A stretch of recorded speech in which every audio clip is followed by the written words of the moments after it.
রোজার মাসে শয়তান বাঁধা থাকলে মানুষ কিভাবে খারাপ কাজ করে? ওটা অভ্যাসের উপরে করে। শয়তান ঠিকই বাঁধা আছে, অভ্যাস। চুলা থেকে পাতিলটা নামিয়ে নেওয়ার পরেও পানি ফুটতে থাকে, তখন তো পাতিল চুলাতে নেই, তো পানি ফুটছে যে, চলন্ত গতি। সেহরি সাহারি, সেহরি না, সেহরি মানে জাদু, সাহারি। সাহারি খাওয়ার সময় আজান পড়ে গেলে কোনো সমস্যা নেই, খেতে থাকেন। ইফতারের সঠিক দোয়া ও নিয়ম, বিসমিল্লাহ বলে মুখে দিবেন খেজুর, একটু পরে বলবেন জাহাবাজ জামা আবতালিতুল উরক সাবাতাল আজর ইনশাআল্লাহ। আরবি তাহাজ্জুদ কি তারাবি তাহাজ্জুদ কি একই নামাজ? জি, দুটাই একই। তারাবি পড়লে তাহাজ্জুদ লাগবে না, তাহাজ্জুদ পড়লে তারাবি লাগবে না। স্টেজ থেকে সবাই বইগুলো নিয়ে যাবেন, না পারলে একটা 30 টাকা দিয়ে পত্রিকা নেবেন। আপনারাই টাকা পয়সা খরচ করে পত্রিকা বের করেন, বহু পয়সা খরচ করে পত্রিকা বের করেন আপনারা। তারাবি 20 রাকাত পড়লে নামাজ কি বাতিল হবে?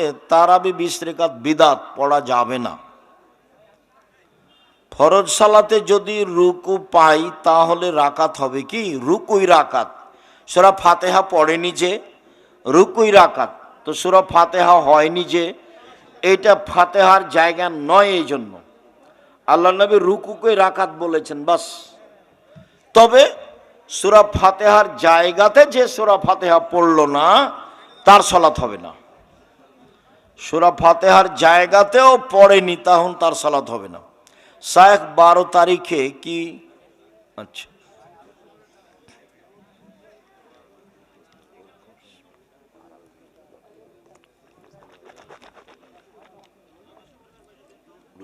তো সবগুলো দিন কেন? মহিলাগণ জামাতে তারাবি কিভাবে আদায় করবেন? জি, মহিলারা জামাতে তারাবির সালাত আদায় করতে পারে। মহিলারা নিজেরাই জামাত করতে পারে। বেরোজাদার ইফতারি দিলে খাওয়া যাবে কি? খান, সমস্যা নেই, আর গুনাহ হবে। হিন্দুরও ইফতারি খেতে পারেন।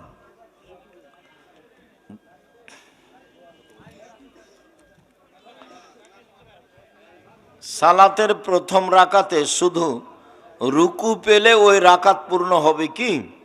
রুকুই রাকাত, রুকুই রাকাত, রুকুকে রাকাত ধরবেন। আমাদের মসজিদের ইমাম বলে বিয়ে না করলে ইমামতি করা যাবে না। আপনাদের মসজিদের মনে হয় ইমাম হানাফি মানুষ নাকি? এই জন্যই বলছে বিবাহের সাথে ইমামতির কোনো সম্পর্ক নেই। যারা ভালো কোরআন মাজিদ পড়তে পারে তারা ইমাম হবে, বউ থাক আর না থাক। মসজিদের সভাপতির কথায় কি একজন ইমাম তার খুতবা প্রদান করবে? ইমাম সভাপতির কথায় খুতবা দিবে কেন? নিজের বুঝে দিবে। আমি তো 36 বছর থেকে খুতবা দিছি। কতদিন থেকে? 36 বছর থেকে। আল্লাহর রাস্তায় কোনো দিন কোনো সভাপতি ইমামের কথা শুনে আমার খুতবা দেওয়া লাগেনি। সভাপতি সেক্রেটারিকে আমি চলাই, উঠাই আর বসাই। কোনো দিন কোনো জায়গাতে নয়, দেশ বিদেশে, লন্ডনও দেখিনি আমি। তবে লন্ডনে বলছিল যে সময় খুব কম, মানুষ ভুল বুঝবে। 10 মিনিট খুতবার সময়, 15 মিনিট। মসজিদের 5 ওয়াক্ত নামাজের সালাতের সময় কে নির্ধারণ করে দিবে? ইমাম সাহেব নির্ধারণ করবে। কারোর কাছে পরামর্শ নিতে পারে। প্রথম টাইমগুলোতে পড়বে। কুরবানির গোশত কয় ভাগ করতে হবে? ভাগ নেই।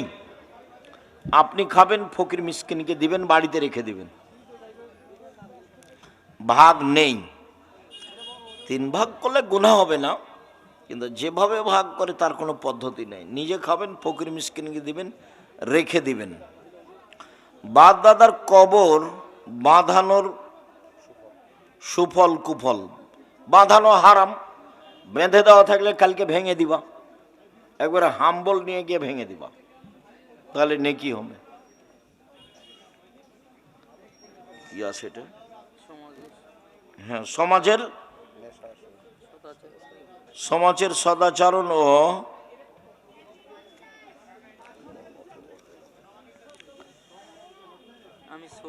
আমি ছোট বাচ্চাদের ঝাড়ফুঁক করি। কিভাবে পড়েন? আউযুবিল্লাহ 11 বার, বিসমিল্লাহ সহ, সূরা ফাতিহা 3 বার, সূরা ইখলাস 3 বার, সূরা ফালাক 3 বার, সূরা নাস 3 বার এবং দুরুদ ইব্রাহিম 11 বার পড়ে ঝাড়ফুঁক করেন। তবে আউযুবিল্লাহ ওটা কতবার যেন 11 বার, ওটা বলতে হবে না, একবার আউযুবিল্লাহি মিনাশ শাইতানির রাজিম, আর বিসমিল্লাহ একবার দিয়ে বাকিগুলো পড়বেন, সমস্যা নেই। হাফ প্যান্ট পরে অজু করা যাবে? যাবে। গায়ে কাপড় না থাকলে অজু হবে। গোসলখানায় ঢুকে একজন মানুষ 5 ওয়াক্ত সালাত আদায় করে এবং সে বিড়িও খায়, তখন তার সালাত কবুল হবে না, ওটা হারাম খাদ্য। শুকরিয়া, জাযাকুমুল্লাহ খায়ের। সন্ধ্যা থেকে বসে আছেন, যদিও আমার ধারণা নির্বাচনের কারণে মানুষ কম, তারপরেও তো আমি যখন শুরু করলাম তখন কোন দিক থেকে না আপনারা আসলেন, তা আপনাদের নেতারা যখন বলছিল তখন আপনারা কোথায় গেলেন? আচ্ছা, আল্লাহ রহম করো। অজু করার পর পেশাব বের হয়ে চেষ্টা করি পবিত্র হওয়া, ওই নামাজে চলতে থাকবেন, ওই সালাত হয়ে যাক, তখন এক অজুতে এক সালাত আদায় করবেন যদি পেশাবের সমস্যা থাকে তাহলে। আর যদি কোনো সমস্যা না থাকে, ভালো মানুষ, আপনি পেশাব চলে আসে, তাহলে সালাত ছেড়ে দিতে হবে, দিয়ে আবার অজু করবেন। আর যদি পেশাব আসেই, ফোঁটা ফোঁটা পেশাব আসে, তখন কাপড় ভিজে গেলেও আর অজু করতে যেতে হবে না, ওই অক্তের সালাত শেষ করতে হবে ওইভাবেই। আবার আর আবার অজু করবেন। শিক্ষককে দাঁড়িয়ে সালাম করা যাবে কি? জি না, ওটা তো হারাম। শিক্ষক সালাম দিয়ে ক্লাসে ঢুকবেন আর ছাত্ররা বসে বসে বলবে ওয়ালাইকুম আসসালাম। বহুবার বলা আছে বেসব এলাকায় যে শিক্ষক কোন উমর রাদিয়াল্লাহু তাআলা যদি ক্লাসে ঢোকেন, তবে উমরকে কি বলে ঢুকতে হবে? আসসালামু আলাইকুম এ বলে ঢুকতে হবে। ছাত্ররা বলবে, দুই একজন বললে হলে স্বাভাবিক কণ্ঠে বলবে ওয়ালাইকুম আসসালাম। ঋণ করে আকিকা দেওয়া যাবে? জি হ্যাঁ, যাবে। ঋণ করে আকিকা দিতে বলো।